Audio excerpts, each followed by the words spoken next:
vamos a recibir aquí en el estudio a nuestro invitado del día de hoy. Es Antonio Aracre, economista, consultor, que tiene una enorme trayectoria en el sector público y privado, fundamentalmente en el sector privado. Antonio, en el público muy poquito. En el público muy poco. Gracias. 2 meses. Gracias por estar acá. Un placer, gracias por invitarme. ¿Qué te dejó el paso, ya que me lo mencionás, por la función pública? Penurias, amarguras. Es duro. Es duro para los que no conocemos, ¿viste? Yo llegué con esa ingenuidad, ¿viste? Del tipo que se retira después de 37 años en la actividad privada, ya con las cuestiones económicas y familiares bastante resueltas, pero con muchas ganas de aprovechar y de, no sé, brindar esa experiencia o compartirla en otros ámbitos, sin ningún tipo de apetencia ni de poder, ni económica, de ningún tipo. Y bueno, con esa ingenuidad, digo, viste, alcé la voz. En las compañías multinacionales, vos sabés, Daniel, es muy común que se hable del speak up, ¿no? Uh-huh. La política del speak up. ¿Qué significa speak up? Alzar la voz, ¿no? Decir, che, yo no estoy de acuerdo en esto, a mí me parece que habría que hacer tal cosa. Se lo fomenta eso en las grandes compañías. Antiguamente, cuando yo empecé, no. También era un ámbito, viste, bastante oscurantista, donde estaba mal visto desafiar o objetar la opinión del jefe. Pero en los últimos 10 años te diría que eso cambió mucho. Entonces, tanto te acostumbras a eso que lo terminás abrazando como algo positivo. Totalmente. Y esa diversidad de pensamiento es la que te hace mejor y crecer, etcétera. Y bueno, acostumbrado a eso, en la primera semana dije, che, acá con la legislación laboral tenemos un problema, hay 6 millones de empleados en relación de dependencia, hace 30 años que el número no cambia y cada vez tenemos más informales, precarizados, etcétera, tenemos que flexibilizar eso. Me agarró Pablo Moyano, casi me mata. Y bueno, así sucesivas cosas hasta que lo último fue cuando la inflación trepó al 8,4, algo así en abril, que le dije a Alberto, si no haces algo vas a llegar incendiado a las elecciones. Y me dice, bueno, haceme una propuesta. Le hice la propuesta, no sé por qué esa propuesta llegó a manos que no debían llegar. Y bueno, en el Ministerio de Economía se enojaron mucho y decidí dar un paso al costado. Pero digamos, yo no reniego igual, viste, de las experiencias, creo que de todo aprendés, seguro, y capitalizás. Mi aprendizaje fue, che, esto no es para cualquiera. Si no sos un profesional de la política y no tenés las habilidades que tiene Milei para poder desembarcar, sí, a pesar de no venir de ahí, sí, mejor quedate en el ámbito privado u opinando en todo caso. Tiene sus mañas. Sí, hay una palabrita, viste, que la define muy bien, esta cosa de la rosca. Sí, obvio. Que yo la detesto. Claro, claro. Viste, para mí es como pragmático. Sí, es un ejecutivo. Claro, ejecutivo. Es una pérdida de tiempo, claro, esta cosa de rosquear, claro, rosquear. Por ejemplo, los debates en el Congreso, viste. Sí. 36 horas debatiendo donde todos dicen lo mismo, che, no se podrían resumir en 2 horas y que de cada partido hablen 2. O sea, eso también me parece como una rosca. Totalmente innecesario. Y me parece que a la gente la cansa un poco eso, ¿no? Pero bueno, es imposible creer que alguien puede mantener la atención de un tema 36 horas, digamos. Y creo, viste, que eso no lo cambian y es como que forma parte de la cultura, del Congreso y les parece que está bien. Bueno, qué sé yo, a mí me parece que hay mucha gente que no le gusta eso, pero es una visión totalmente de no casta. Bueno, pero de alguna manera es una visión que tuvo cada vez más adeptos, porque es la que de alguna manera termina llevando a Milei a la presidencia. Claro, y fíjate... Cortar con todas esas cosas. Sí, pero sobre todo no solamente porque, viste, cuando vos algo te cansa o no te gusta, pero funciona, te lo bancás. Sí, ¿no? Claro. Ahora, cuando vos ves toda esa burocracia y todo ese palabrerío y todas esas cuestiones, pero que encima no le encontrás que te haya mejorado la vida en los últimos 30 años y cuando ya el nivel de cansancio traspasó todos los límites de lo humanamente tolerable, elegís a lo más disruptivo y lo más antisistema para decir, che, esto hay que romperlo porque así no vamos a ningún lado. Totalmente. No es que elegís un girito de 45 grados, no, elegís lo completamente opuesto. 180, claro. Sabés que siempre pienso en eso, porque de hecho es una de las cosas que más discute toda la sociedad. Ahora, lo que yo siempre planteo es, en función de lo que vos decías recién, che, ¿cuánto tiempo necesitabas vos para cambiar porque muchos partidos políticos, en este caso hablamos del kirchnerismo concretamente, porque es el que ha gobernado durante gran parte de las últimas 2 décadas, entonces uno dice, yo comprendo perfectamente tus banderas, comprendo perfectamente incluso hasta el lugar a donde vos querés llegar, pero bueno, no te funcionó. O sea, ¿cuánto tiempo necesitas? La pregunta que me hacía muchas veces es, está buenísimo, pero ¿cuánto tiempo necesitas para llegar a tu objetivo? Sin antes darte cuenta de, che, tu objetivo, tu método no está funcionando. Y yo tengo mis dudas de que esa sea un aprendizaje que estén haciendo. No tengo la impresión de que haya una autocrítica tan profunda como para decir, che, lo que nosotros venimos proponiendo no funciona, porque hasta te diría que dentro del peronismo hay como una interna de la interna donde dicen, no, lo que hicimos nosotros del 2003 al 2015 fue genial, el problema fue todo lo que vino después. Entonces decís, che, pero en el 2015 perdieron, claro. Si estaba todo bien, hubiesen ganado. Hecho fáctico. Claro. Y en el 2023 también volvieron a perder. Entonces creo que esa también es una dificultad. En general es un problema del poder. Y eso te lo digo también, no desde el poder público porque yo era un pichi, pero sí en el poder corporativo, en las empresas, cuando vos llegás a posiciones muy altas, hay cierto grado de soberbia, sobre todo si te va bien, si crece tu participación de mercado, si tenés buen relacionamiento con los clientes, si financieramente tus números son buenos. Claro. Hay como esa cosa de creérsela. Intrínseca del ser humano, ¿no? Intrínseca del ser humano, pero que no te ayuda, ¿viste? Seguro. Y que hay que siempre luchar mucho contra eso. Yo creo que el peor enemigo de las personas es su propio ego. Y te lo dice alguien que lucha todos los días y que es consciente de los problemas que te genera eso. Pero no me da la sensación que el político sea un animal cuya raza tenga la autocrítica y el ego lo suficientemente acotados como para aprender, sino que más bien apuestan siempre a que le vaya mal al otro, claro, para volver pronto. Claro, no claro, a construir sobre totalmente la construcción, sino a construir sobre la destrucción. Totalmente. Pues sí, querer renovar, querer volver a partir de la destrucción. Claramente. Claro, y eso se ve mucho también, ¿viste? Cuando son oposición. Sí, hay opositores más constructivos, qué sé yo. Sí. Por ejemplo, a mí me parece que buena parte de lo que pasó anoche con el radicalismo es elogioso, claro, o elogiable. Alguna parte de la coalición cívica también, ni hablar del PRO, que acompañó de entrada todo esto. Pero bueno, Unión por la Patria parecería que no ve nada, absolutamente nada bueno en todo lo que tiene que ver con la ley bases y con el paquete fiscal. Es raro. Y es raro, ¿viste? Porque ellos, que en general se considera un partido muy proclive a la producción y al trabajo, etcétera. Bueno, ahí se están proponiendo, en principio, un régimen de incentivos ¿para qué? Para inversiones, para generar ¿qué? Actividad económica, que produce ¿qué? Empleo nuevo. ¿Por qué? Y porque hay 10 millones de tipos que tienen un trabajo precarizado, en negro, monotributistas que no pueden sacar la cabeza afuera, y hay que conseguir un trabajo mejor para esa gente. ¿Y cómo va a ser si no es atrayendo inversiones?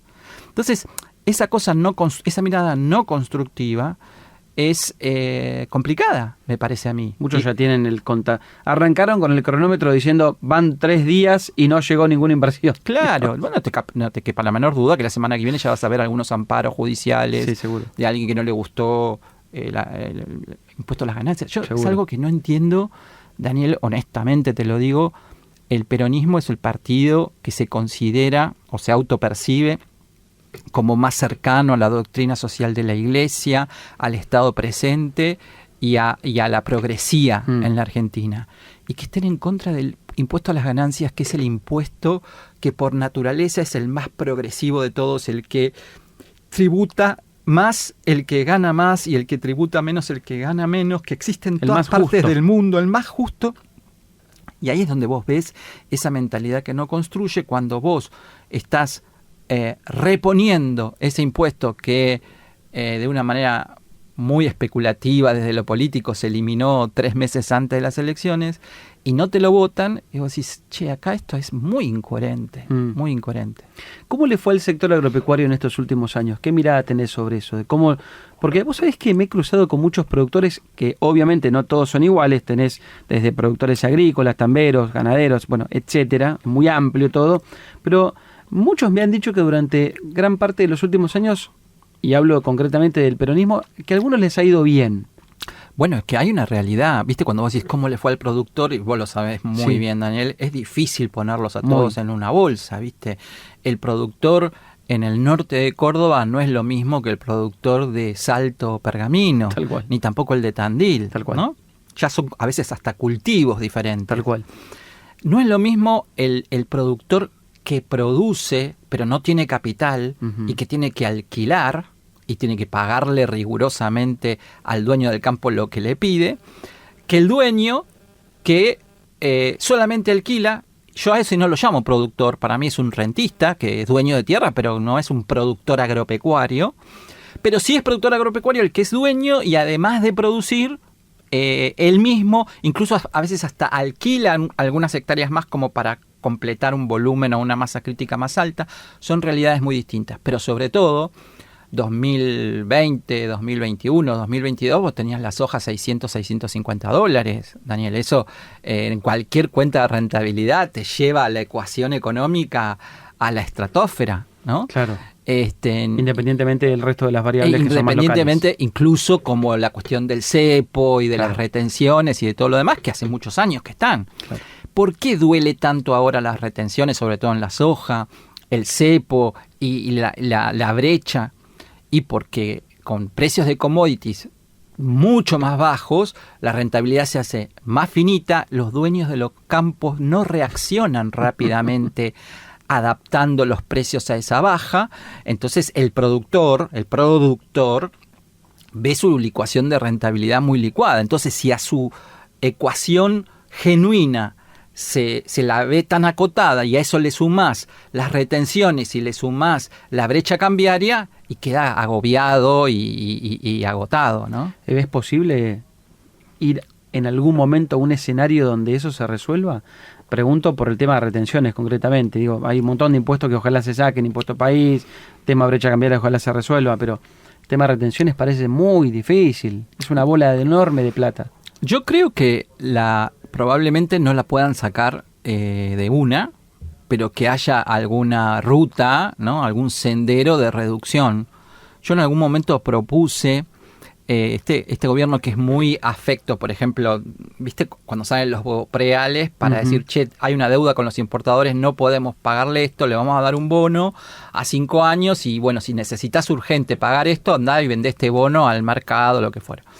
Yo decía, bueno, se podría hacer con las retenciones, sobre todo este año donde la rentabilidad está tan acotada, que el productor las tenga que pagar porque el gobierno no resiste un agujero fiscal adicional, pero que le den un bono por la mitad, ponele, ¿no? De las retenciones. Ya es un alivio importante.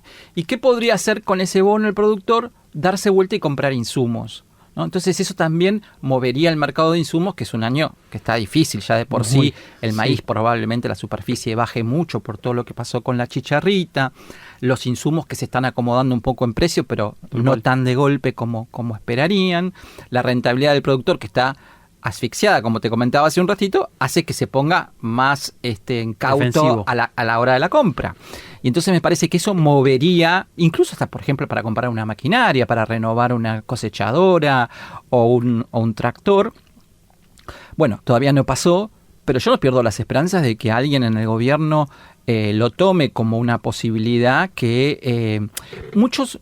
En algún momento lo he compartido con algunos productores, me decían, no, porque si hacemos eso, después se va a instalar la idea de que las retenciones se tienen que quedar para siempre. Yo digo, no, al contrario, digamos, es un camino para sacarlas. Digamos, che, mira, estas retenciones hay que sacarlas, pero ahora no puedo, pero una forma de sacarlas anticipadamente es darte por la mitad un bono. Con ese bono, las empresas de insumos o de maquinarias te lo van a tener que tomar, son las que un poco van a financiar ese bono hasta fecha de término. Claro. Y vos te ves aliviado, ¿no? ¿Lo planteaste? No, lo planteé, pero lo planteé en las redes sociales, digamos, y creo que escribí alguna columna, no sé si en Perfil o Infobae, pero no tuve mayor repercusión pública. ¿Se lo habías planteado también eso oportunamente a Alberto? ¿Esto mismo? No, porque vos sabés que en un gobierno peronista quitar retenciones era, yo te diría... A mí me pasó al revés. Yo tenía buena relación con Alberto hasta que me fui. Bueno, después no tuvimos más relación. Pero yo le decía, él quería subir las retenciones, no porque ni siquiera él. El partido lo forzaba mucho a subir las retenciones. Era la época en que la soja estaba a $650. Decía, che, ¿cómo puede ser que están haciendo tanta guita y nosotros no recaudemos nada de eso, ¿no? Sí. Entonces él me consultaba y yo le decía, mira, lo peor que podés hacer es subir las retenciones, pues ya están a un nivel muy alto. Además, en esa época teníamos todavía una brecha cambiaria muy fuerte. Tal cual. Y yo te diría, no logré que baje las retenciones, pero al menos logré que no las suban. Frenaste un que ya problema. hubiera sido un problema mayúsculo, ¿no? Totalmente. Estamos conversando con Antonio Aracre, que es consultor, economista, y tenemos todavía muchos temas para conversar. Dejo una pregunta planteada, vamos a hacer una pausa y volvemos. Y vamos a hablar del gobierno de Milei, que ya lleva más de 6 meses, que ya tiene su ley bases, y ahora, bueno, parece que están todas las miradas puestas ahí, en qué va a pasar en este segundo semestre del año. ¿Te parece? ¿Cómo no? Y lo seguimos charlando. Antonio Aracre, aquí en Palabra de Campo. Seguimos en Palabra de Campo y estamos con nuestro invitado aquí en el estudio, con Antonio Aracre, consultor y economista. Dejé una pregunta planteada, Antonio, que es la era Milei, con una enorme cantidad de desafíos, por supuesto, por lo que ha planteado el gobierno que ha encontrado, pero por otra parte con un signo de pregunta para muchos, los que en su momento votaron a Milei y vieron cómo se fue desempeñando en este primer semestre, diría yo, y con mucha expectativa, imagino, en este segundo semestre, porque ahora todo el mundo está mirando un poco lo que hablábamos recién. Bueno, ya tenés la ley bases. Uh-huh. ¿Qué mirada tenés para este segundo tramo? Bueno, él logró algo muy importante antes de la ley base, que yo te diría que le permite, o sea, es la plataforma que puede utilizar para apalancar la ley bases al máximo posible, que es haber desplomado la inflación y haber asegurado un superávit fiscal durante los primeros 5 meses del año de una proporción donde absolutamente nadie, ni los economistas más ortodoxos, le creían que él podía llevar a cabo. Esos son 2 logros muy importantes porque forman parte de su contrato electoral, ¿no? Con el público que lo votó. Claro. Es un poco lo que hace que después cuando vos lo medís en imagen público, claro, él mantenga bastante parejo ese apoyo a pesar del ajuste tormentoso que está haciendo, ¿no? Sí, sí. Entonces, creo que ahora con esta ley, él mismo lo anunció en una nota que dio esta mañana, que va a poder cambiar el paradigma de déficit cero a emisión cero. Entonces vamos a decir, ¿qué significa emisión cero? Bueno, que no le va a dar nunca más rosca a la maquinita. Es lo que viene haciendo. Claro, entonces vos me decís, pero eso lo viene haciendo. Claro. Eso lo viene haciendo para no financiar al tesoro. Es decir, no emite para poder gastar gastos corrientes. Okay. Eso no lo hace desde enero. Pero, por ejemplo, emite cuando le vence una letra y por la tasa de interés eso le genera una cifra monstruosa de intereses, claro, esa plata necesariamente la tiene que emitir. La sale a buscar al mercado. No, la emite. La emite. La emite. Okay. En algunos casos puede salir a buscar al mercado, pero si no la obtiene, la tiene que emitir porque el Banco Central tiene que cumplir con su deuda. Claro.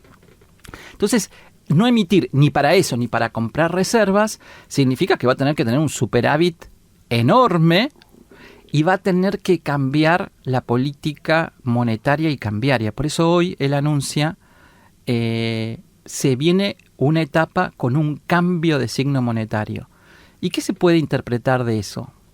Bueno, para no emitir más, porque él dice, se viene la no emisión y un cambio del signo monetario, yo lo que interpreto, él no lo aclaró, pero yo lo que interpreto es que el Estado, el Banco Central, en algún momento del segundo semestre no va a intermediar más en el comercio exterior, sino que van a ser los propios compradores y vendedores de billetes. O sea, ¿quiénes son los vendedores? Los exportadores.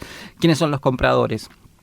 Los importadores o el público que quiere pagar una deuda afuera o que quiere ahorrar o lo que fuera, van a transar libremente en el mercado de cambios y el tipo de cambio saldrá a partir de esa transacción. Porque si no, no encuentro cómo podría dejar de emitir para comprar reservas, ¿no es cierto? Es un cambio tremendo, porque hoy por hoy, cuando alguien exporta, lo digo por ejemplo por lo que pasa en nuestro sector, nadie ve los dólares. Pero ese es un mercado de cambios intervenido, Tal que cual. pasa en muy pocos países del mundo, por ejemplo el nuestro. Claro.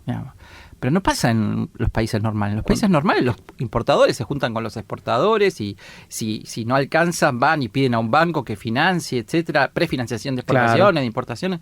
Pero el Estado metiéndose en darle pesos a uno, en comprarle los pesos al otro, no o sea, va. Cualquier aceitera, por ejemplo, sin nombrar una en particular, pero cualquier aceitera que exporte soja, en cualquier lugar del mundo recibe los dólares y se los queda en su cuenta. Sí, o los deja donde quiere. O los deja donde quiere. Esa es la otra cuestión. Claro. ¿Viste? Acá no, tiene a los 60 días o a los 48 horas tiene que ingresar los dólares. Bueno, todas esas regulaciones que se hacen porque en algún momento a la Argentina la escasez de dólares le produjo crisis recurrentes que hacen que después se provenga una corrida cambiaria, en el fondo también despiertan un montón de sospechas y de incertidumbres que hace que el mercado no te crea. Claro. Y por eso también se disparen los precios digamos, por ejemplo, del dólar. Claro.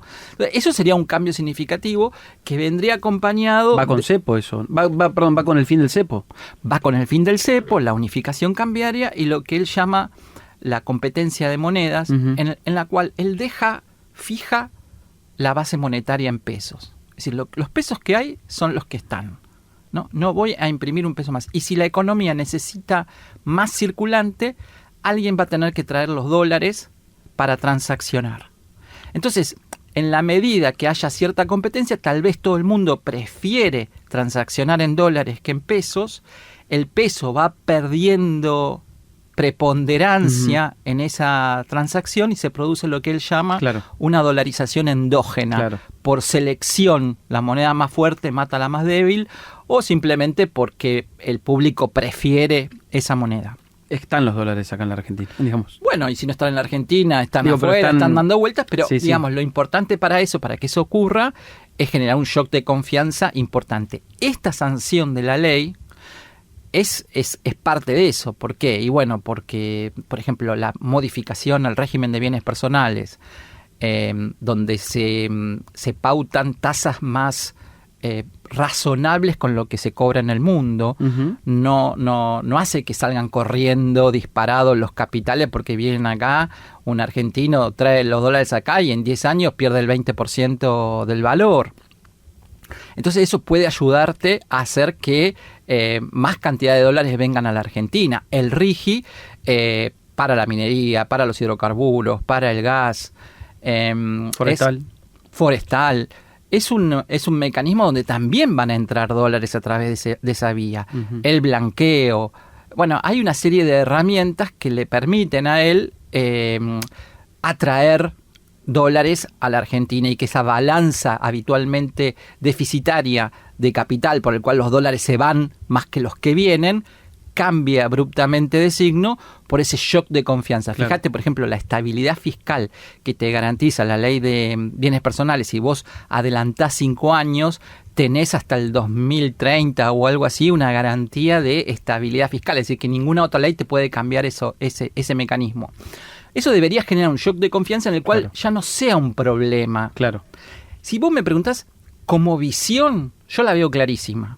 Ahora, hay una transición en la ejecución y en la implementación de eso que es como algunos especialistas hacen cuando tienen que hacer detonar una bomba sin que explote y viste que los cablecitos y que te llegas a equivocar en lugar del rojo, el verde y qué sé yo, y se te explota en la cara. Bueno, ese es el nivel de cuidado que tenés que tener. Por eso yo a veces escucho a las viudas de Milei decir, yo si fuera él ya sacaría el cepo. Digo, estos ni siquiera dirigieron el tránsito en una escuela primaria como alumno guía, ¿viste? Claro. Porque hay que estar sentado en la silla eléctrica y tomar ese tipo de decisiones. Muy fácil hablar desde afuera. Claro, o sin el sombrero de la responsabilidad. Claro, tal cual.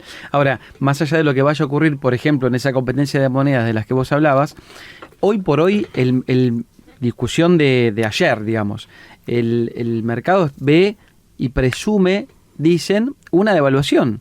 O se habla también incluso que el Fondo Monetario le está pidiendo una devaluación a Milei. Claramente el gobierno no está pensando en una devaluación, quiere mantener ese crawling peg de 2%. Bueno, pero la pregunta es, ¿vos ves una devaluación en puerta? ¿Ves una devaluación del tipo de cambio igual? No la veo en puerta porque tampoco veo una salida del cepo inmediata. O sea, si vos me decís, che, a partir del 1 de agosto se tomó la decisión de salir del cepo, Sí. Como la salida del cepo presupone la unificación cambiaria, te digo, bueno, ahí va a tener que haber algún acomodamiento, no sé si será 1100, 1050, 1150 y algo se va a mover la cosa, nada impresionante, nada que sea una bomba, pero podría haber un movimiento. Pero como yo eso no lo veo ocurriendo en 45 días, entonces no veo una devaluación en el corto plazo. Claro. Por otra parte, hoy es último día de junio, Sí. Y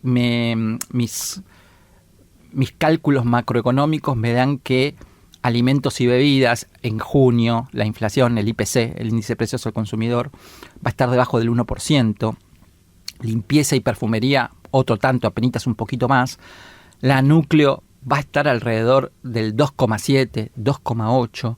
Con lo cual yo creo que la inflación de junio, el IPC, puede llegar a estar por debajo del 4%. Te aclaro que me estoy arriesgando un montón porque todos mis colegas las ven en el 6%. Sí. Yo sinceramente no la veo ahí. Sí tengo unas comparaciones con muchos colegas que también miden alta frecuencia semanal y realmente alimentos, digo, muy bajo este mes. Semanas al 0%. Claro. Entonces, O sea, igual que el mes pasado o un en poquito sintonía. menos. Va a impactar los regulados, porque hubo regulados que se movieron este mes de junio bastante, pero como la núcleo va a dar muy baja, yo creo que vamos a estar muy similar a la del mes pasado. Entonces, si en ese esquema, yo creo que no estamos tan lejos de converger al crawling peg del 2% mensual. Y en cuanto vos converges una inflación del 2-3% contra un crawling peg del 2%, se acabaron las operetas del dólar atrasado. Claro, Pues ya no tenés más desfasaje. Claro. Y ahí sí queda el gran desafío de desactivar la bomba, salir del cepo Claro. y ver qué haces con la brecha. Con un gran interrogante que es, ¿viste toda esa montaña del ELIX que había el año pasado, que ahora pasaron a ser otras letras del Banco Central al Tesoro, pero que siguen estando ahí con vencimiento diario y con un put, que es una opción que los bancos tienen, que todos los días pueden ir si quieren y ir a pedirle al Banco Central la plata? Bueno, yo creo que salir del cepo con eso, esa es la verdadera bomba que hay que desactivar, que por supuesto se ha licuado muchísimo desde que llegó Milei. En principio porque no la engrosó, segundo porque la licuó con tasas negativas, pero están todavía ahí. Entonces, yo creo que hay que buscar un acuerdo voluntario con los bancos para reperfilar los vencimientos, donde nadie salga perjudicado, donde se respeten los derechos adquiridos, pero donde todo eso, digamos, le puedas dar un rumbo de certidumbre a ambas partes y que nadie tema que el tipo de cambio vuele por los aires al día siguiente que salís del cepo. Sino que va a ser una salida ordenada. Claro. ¿Y al campo cómo le va a ir? Bueno, sabes que el campo en la Argentina es como esos sectores, ¿viste? Es como... yo sé que cuando yo era chico era muy buen alumno, ¿no? Típico traga, ¿viste? No era tan traga, pero era bastante... estudioso. Sí, captaba, ¿viste? Okay. Y me acuerdo que mis viejos iban una vez por año al colegio y siempre le preguntaban al cura, porque iba a colegios religiosos, ¿y cómo va el nene? Si Antonio tiene problemas, imagínese. ¿Qué tenemos que decir del resto? Claro, o sea, como que... Bueno, yo creo que el campo es un poco eso en la Argentina, ¿no? Okay. Es ese sector que nunca te defrauda. Claro. Que siempre, con chicharrita, con sequía, sigue invirtiendo, sigue poniendo tecnología, sigue adelante, lo castigan con las retenciones, lo castigan con la brecha, y los tipos están ahí. Ahora, me da la impresión que en la medida de que se salga del cepo, esto que estábamos hablando, ¿no? De la competencia de monedas, de unas transacciones libres, y bueno, me parece que eso va a ir cada vez mejor. Al campo le puede ir mejor. Evidentemente esa política va a ser mejor y hay que trabajar también en una reforma tributaria de mediano plazo para buscar algo que reemplace a las retenciones. Las retenciones es el impuesto más distorsivo y más injusto del mundo. Te lo cobran sobre lo que vendés, no sobre lo que ganás. Es algo inédito. Incomprensible. Sobre este punto, mira, te hago la última pregunta, Antonio. Y tiene más que ver con la sociedad, en muchos casos con el público que nos escucha. Gente que a veces, tiene esta idea, ¿no? Al campo le va bien, ¿no? Sáquenle al campo que le va bien siempre. Pero no maten a la gallina de los huevos de oro, ¿no? Decía uno. Súper real. Pero no sé si ese mensaje termina... No, es feo, es muy feo, es muy feo. No termina llegando, digamos, Claro. a mucha gente. No. No cala en su interior, no conmueve, digamos. Pero hay mucha gente que sigue siendo muy, muy detractora, digamos, del sector agropecuario, que tiene la idea de que al sector agropecuario hay que seguir sacándole recursos, porque igualmente tiene, etcétera, etcétera, y que por ahí es la salida de la Argentina, digamos, con más presión impositiva, que de alguna manera también es lo que nos hace sostener esta grieta que existe en la Argentina entre un partido político y otro, ya no entre por ahí Frente de Todos Pro o Unión por la Patria o como se llame oportunamente, y del otro lado pro, libertarios, etcétera, etcétera. ¿Ves en algún momento un poco más de entendimiento de la primera situación que te mencionaba y de la segunda también, que tiene que ver con la política? ¿Iremos en algún momento hacia un escenario de mayor permeabilidad entre ambos lados, que se comprendan y no pase como, por ejemplo, uno ve en las redes sociales, que la gente se mata y se odia? Sí, yo creo que sí, pero hay que buscar la manera de conectar con la gente desde otro lado, no para justificarnos de lo que hacemos, sino porque hay mucha gente que trabaja para destruirnos, sobre todo la agenda ambiental, y no solamente en la oposición, dentro mismo del gobierno hay sectores que piensan que digamos que hay que trabajar para reducir la contaminación, y no es para reducir la contaminación, hay que trabajar en todo caso para que seamos más sustentables en el tiempo, y la sustentabilidad es un concepto amplio que incluso atraviesa la ecuación económica, porque no se puede ser sustentable y utilizar tecnologías cada vez menos agresivas con el medio ambiente si tu ecuación de rentabilidad es un desastre. Tal cual. Entonces yo creo que hay que trabajar mucho para conectar con la gente, para que se entienda eso y para que no se nos denoste y se nos combata de la manera que se lo hace, ¿no? Se le pega mucho al campo. Mucho, sobre todo en gobiernos peronistas. Qué bárbaro. Antonio, un placer. No, por favor, el placer fue mío. Que hayas venido y que hayamos podido charlar un lindo rato. Hacía mucho tiempo que veníamos mensajeándonos y era interesante tener esta charla. A mí me parece que tenés mucha experiencia en el sector y bueno, era interesante escucharte. Un saludo para todos los productores, que seguramente deben ser muchos los que escuchan este programa. Gracias, Antonio. Un placer. Gracias a vos. Antonio Aracre, economista y consultor aquí en Palabra de Campo.